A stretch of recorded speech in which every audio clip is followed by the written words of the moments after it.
คาย แก่แล้ว อันนี้แล้วมันคายประมาณโอ้3 ยอดประมาณ20,000เพราะมันใหญ่กัน นี่ที่แท้มันสำนี้ ตัดเลยบ่ นี่ สาวแม่น1 หาเม็ดสาวแล้วให้เลือกเบื้องต้นที่ว่ายอดมันยังจุ่มอยู่เนาะ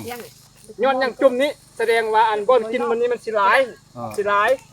ถ้าว่าใบมันบานออกแบบนี้บนกินมันนี้มันสิน้อย น้อย เนาะน้อยอันนี้วิธีการคัดเลือกเขาตัดกินแล้วตัดคายเนาะฉะนั้นเขาเลือกเอาตัวที่ว่าหัวจุ่มนี้เนาะตัวที่ว่ายอดมันจุ่มนี้เนาะแล้วอันนี้วิธีการตัดเนาะวิธีการตัดละแม่นตัดให้จำดินอันนี้เพื่ออย่างเพื่อว่าให้มันให้นอมันสามารถที่ว่ามันแตกนอหลายเนาะเพราะว่าปีนึงมันจะแตก12นอ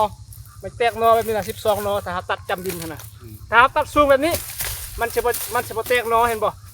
ตัดจำดินแล้วมันแตกเห็นบ่นี่มันแตกเห็นบ่ จุ่งสุอิปเบอร์นี่ล่ะจุ่งอีวัดแล้วจุ่งนี่ ตัวก็หันตัดทิ่มซะ แม่น ตัวก็หันตัดทิ่มให้เจ้าของเบิ่ง แล้ววันนี้ตัดเวลาตัดเนาะถ้าตัดแล้วก็เอายอดจะไปกินเนาะ เดี๋ยวซิมเบิ่ง This can try to eat ลองเบิ่งผมโอเค